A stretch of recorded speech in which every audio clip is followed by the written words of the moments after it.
He bought the entire hotel to get rid of the old maid, but when she pulled out a document, everything changed. Before we begin, right where you are from, enjoy listening. Ethan lazily stretched out in his chair, absent-mindedly running his hand over the perfectly ironed destinies of everyone present. Opposite him, arms crossed over her chest, stood the old maid, small, wiry, and dry. Not a hint of fear, no trace of emotion. Margaret had worked in this hotel for the past few decades. Ethan couldn't even believe she was that old. It seemed like she had appeared here at the same time as the building's foundation. The staff had gathered around. Not everyone, but enough so that word would spread. A new era was beginning in this hotel. One without the old hag who knew all their secrets, kept them on a short leash, and looked down on them, despite scrubbing the floors herself. Ethan savored the moment, drawing out the pause, allowing everyone to feel the significance of the event. "Margaret, you're fired," he finally announced lazily, as if stating something obvious. No emotion, no trace of sympathy, just a fact that wasn't even worth discussing. "Today is your last day. Pack your things and leave." She didn't move. Her expression didn't change. Nothing. In those cold, dark eyes, only her lips pressed together slightly, and Ethan thought she was about to say something sarcastic. But instead, Margaret tightened her grip on the folder of documents. Tension hung in the air. Ethan's gaze flicked over the yellowed pages and suddenly noticed dates stretching far into the past, signatures, stamps. But the most important thing, the title, boldly highlighted. Ethan frowned, reaching for the papers. But before he could grab them, Margaret spoke. Not like a maid, but like a prosecutor in court handing down a verdict. "These walls are yours," she said calmly, looking him straight in the eye. "But the land is mine." Ethan felt a hot wave of anger rush to his head. What land? He had just spent a fortune buying this hotel, and now some old woman was telling him fairy tales about. He scanned the text, hastily searching for the truth. Lease, land plot, documents registered in the 90s. It couldn't be. The staff stood in absolute silence. Some didn't understand what was happening, while others were beginning to suspect. Ethan exhaled through his nose, lifted his gaze to Margaret, and smirked. "Nice try. So what?"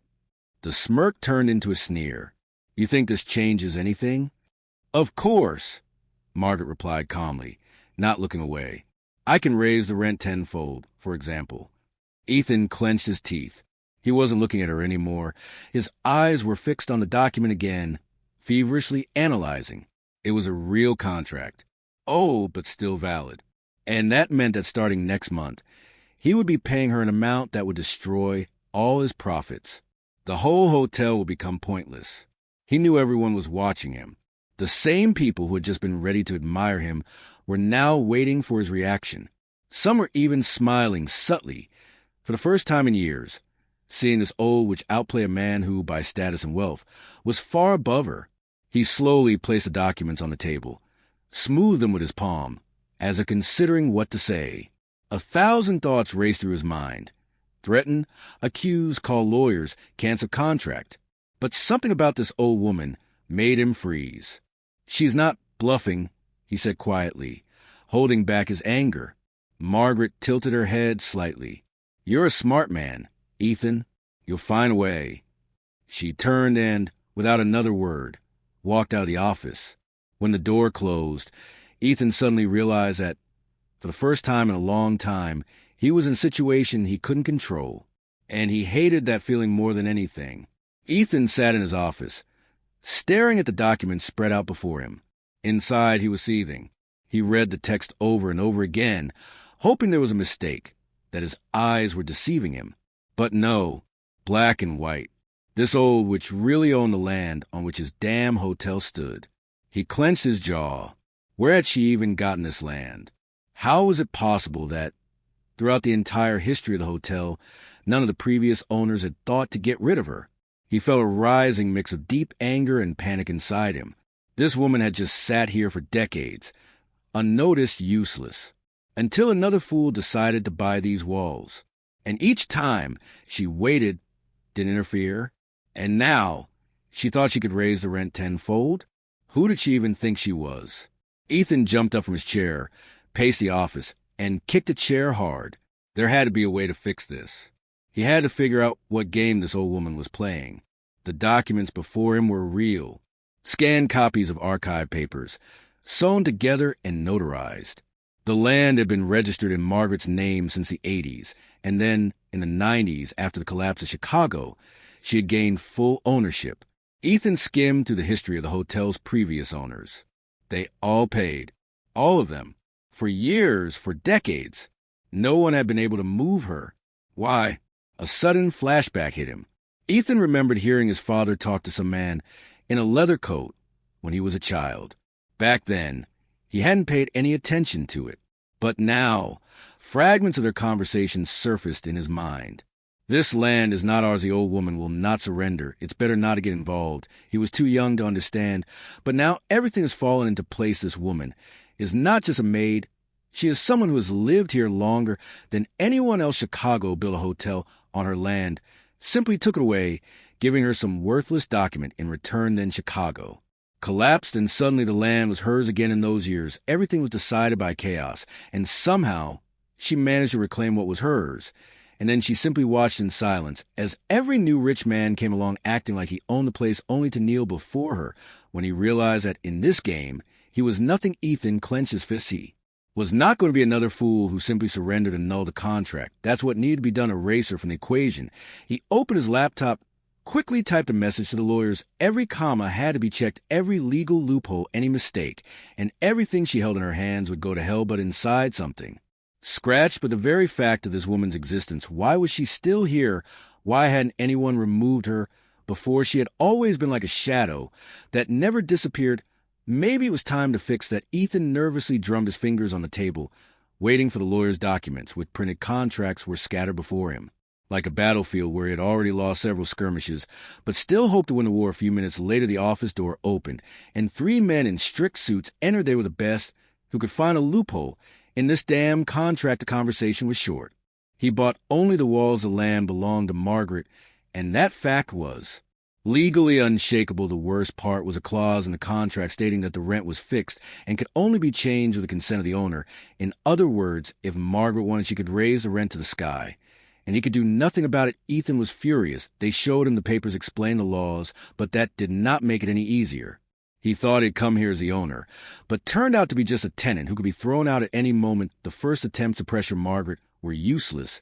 He summoned her to his office and offered her a sum that only a madwoman would refuse. The old woman listened to him and then laughed hoarsely without malice, but in such a way that a chill ran down his spine. Ethan tried to play on sympathy, told her she was no longer young, that she could retire, but she only looked at him with a strange calm and left the office. The next step, intimidation. He staged a small provocation. Someone from the staff accidentally ruined her belongings in the storage room. Someone rudely bumped into her in the hallway. She saw everything, but said nothing. Zero reaction. It seemed she was just waiting for him to cross the line. On the 3rd day, he received an anonymous message, short but crystal clear. If the old woman is interfering with business, solve the problem. Without formalities, Ethan froze. He knew that in this city any problem could be solved if you knew the right people.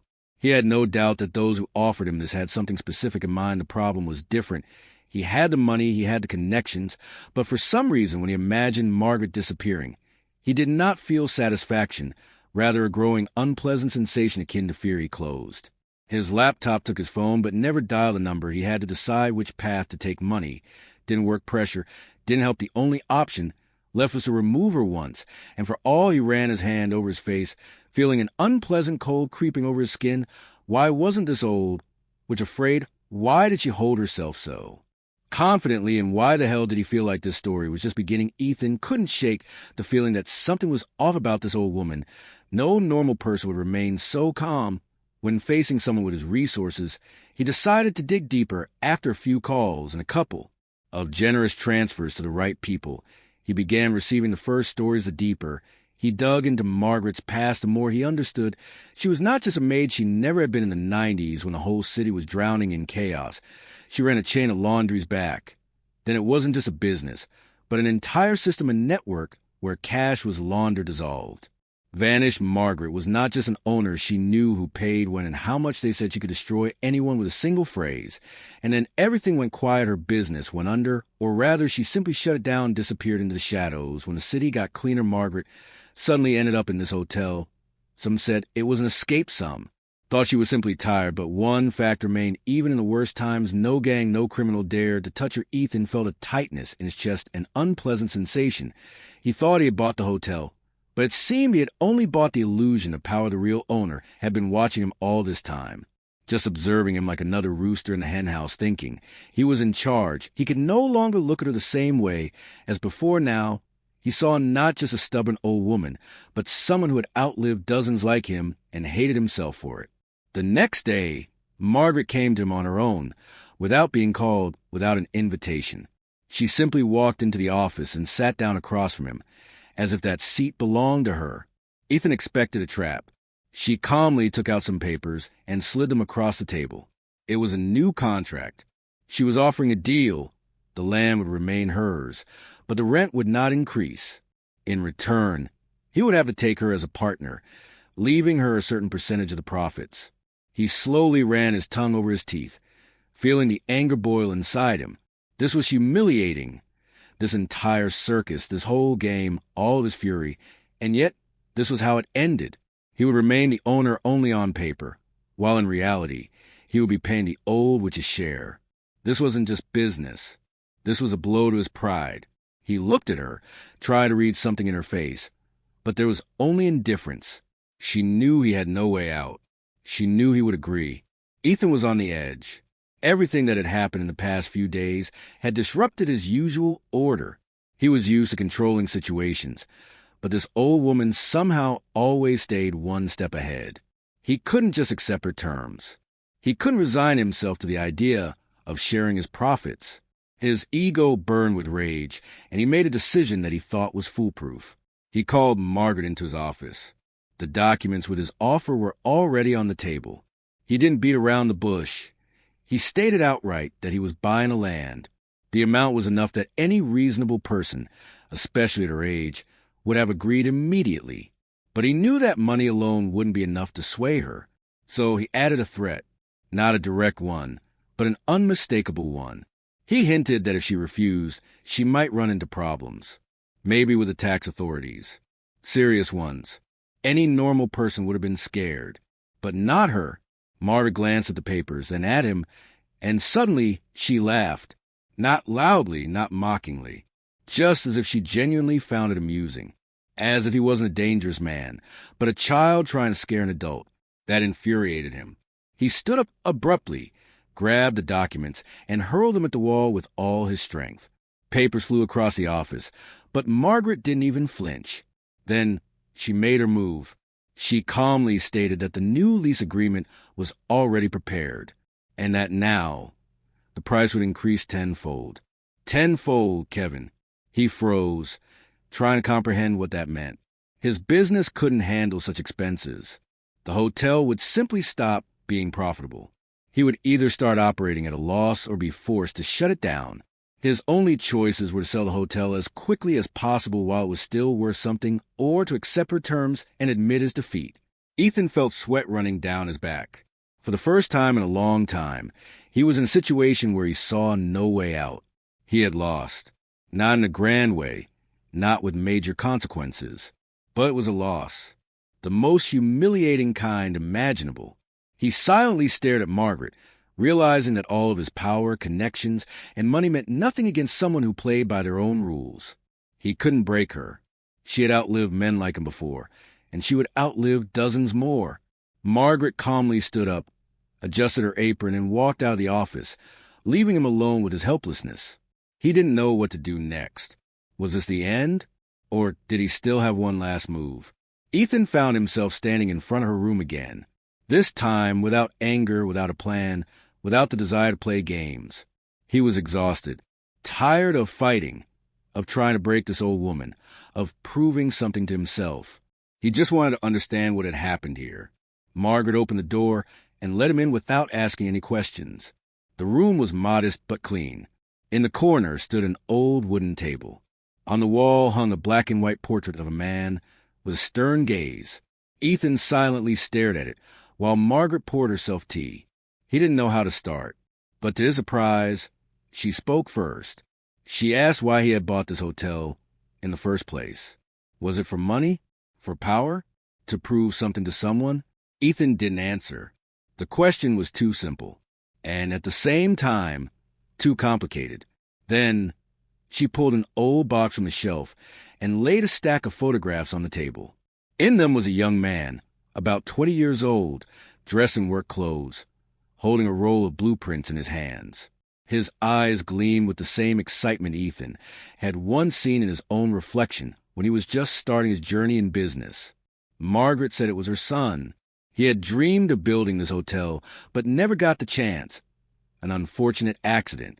Ethan heard the calmness in her voice, but behind that calmness were years of pain. That's when he realized why she had stayed here all these years. This wasn't just a hotel to her. It was her son's legacy, something she couldn't abandon.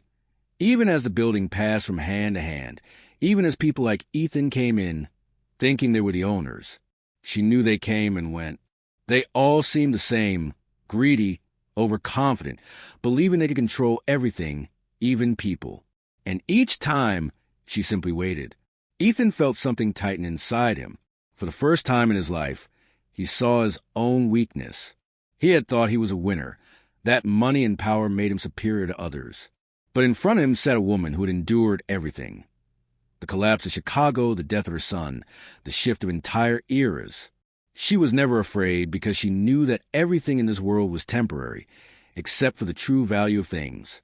And now, he realized she hadn't been playing a game with him all this time.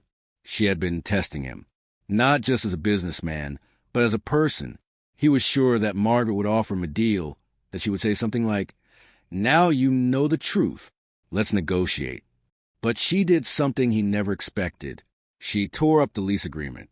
He opened his mouth to say something, but immediately shut it when she pulled out another document, a deed.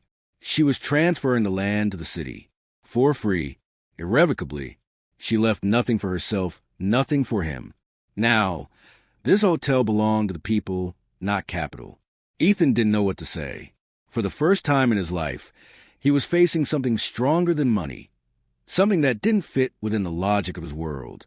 He watched as Margaret slowly stood up, took her cup of tea, and took a sip as if this was just another ordinary day, not the moment he had completely lost.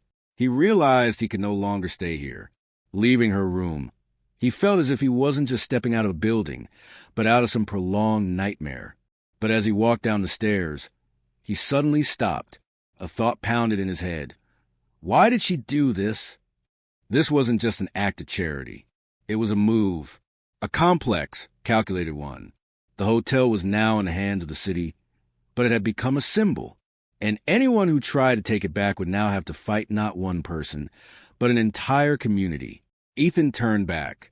Margaret was still sitting by the window, her face unreadable. She knew that he had figured it out. But who had really won? Ethan stepped outside and inhaled the cold air. He had lost. That much was clear. But the game wasn't over yet.